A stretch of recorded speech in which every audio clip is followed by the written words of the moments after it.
Salam Merdeka Belajar. Saya sampaikan kepada para murid, para rekan guru yang hebat, juga kepada orang tua wali siswa yang berbahagia.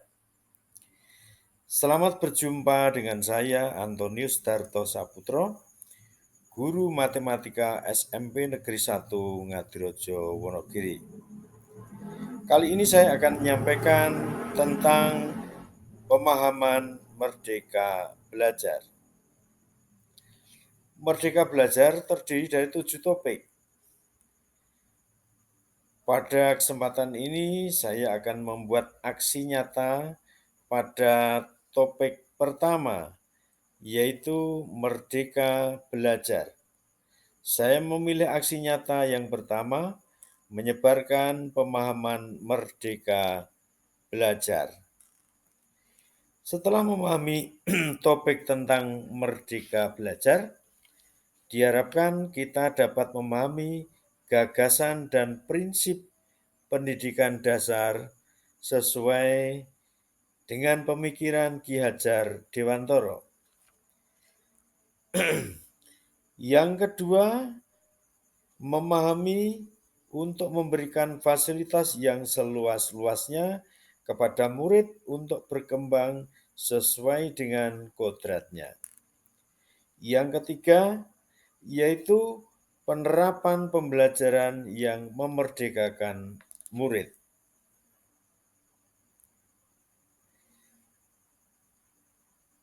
Dalam topik Merdeka Belajar, terdapat 5 modul, yaitu yang pertama adalah mengenali dan memahami diri sebagai pendidik.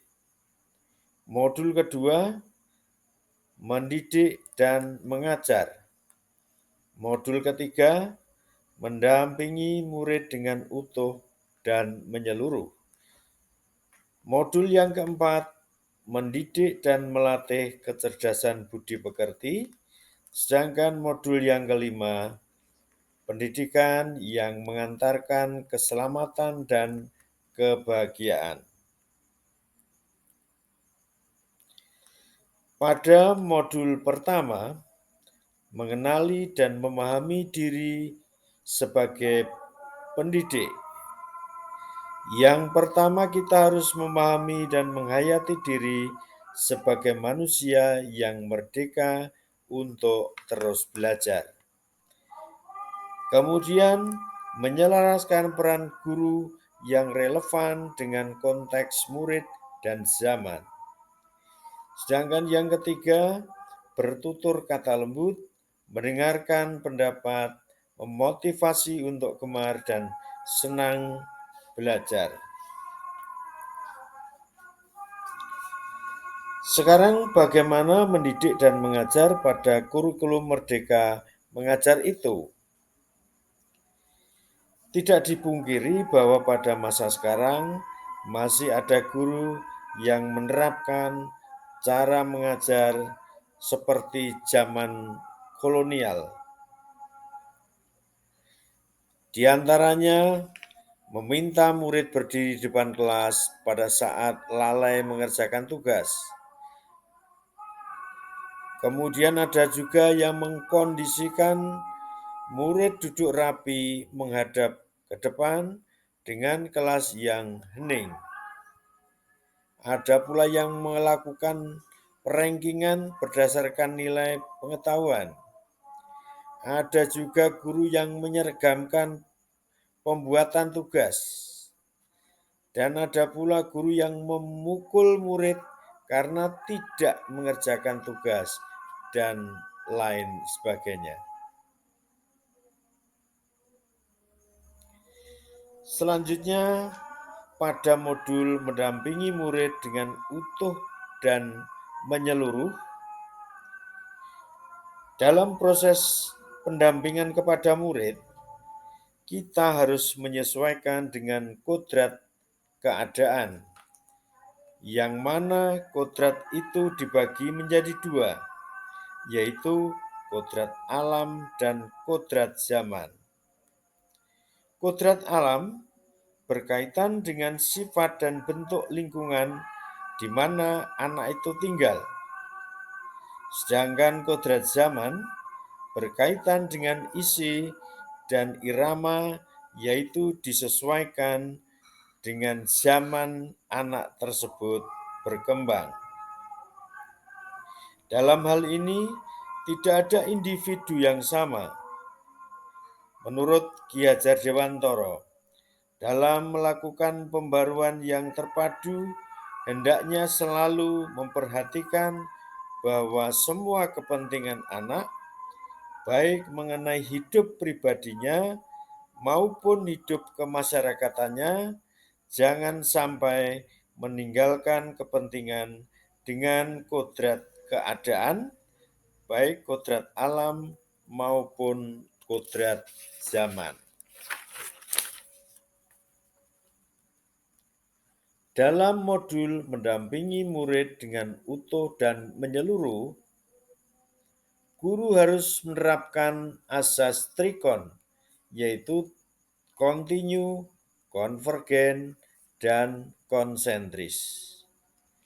Asas trikon dianggap menjadi jawaban tepat untuk menuju pembelajaran yang berpihak pada murid. Kontinu yaitu pengembangan dan yang berkesinambungan yang dilakukan secara terus-menerus dengan perencanaan yang baik. Sedangkan konvergen berarti pengembangan yang dilakukan dapat mengambil dari berbagai sumber di luar, bahkan praktek pendidikan di luar negeri. Adapun konsentris, yaitu pengembangan pendidikan yang dilakukan harus tetap berdasar pada kepribadian kita sendiri.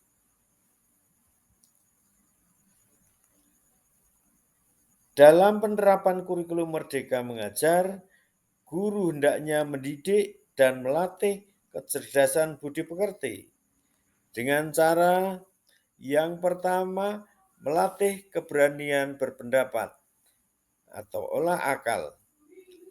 Yang kedua, mengasah perasaan dan perilaku olah akal. Yang ketiga, memunculkan kehendak atau olah karsa. Yang keempat, pendidikan dapat mempengaruhi bagian intelligible dan bagian biologis muridnya. Pada modul pendidikan yang mengantarkan keselamatan dan kebahagiaan, yang pertama, pendidikan hanyalah sebagai tuntunan. Sudah bukan zamannya lagi guru mendikte murid, melainkan guru berfungsi sebagai fasilitator atas kodrat alam dan zaman murid tersebut. Selanjutnya, setiap murid memiliki kodrat kekuatan atau potensi-potensi yang berbeda sesuai dengan kodrat alamnya dan kodrat zamannya. Selanjutnya, pendidikan tidak berkendak atas kodrat kekuatan dan potensi murid. Kemudian menerapkan sistem among dan semboyan Ki Hajar Dewantoro, yaitu ing ngarsa sung tulodo, ing madya maungkarsa, tutwuri handayani. Selanjutnya, menerapkan pembelajaran proyek serta digitalisasi pembelajaran.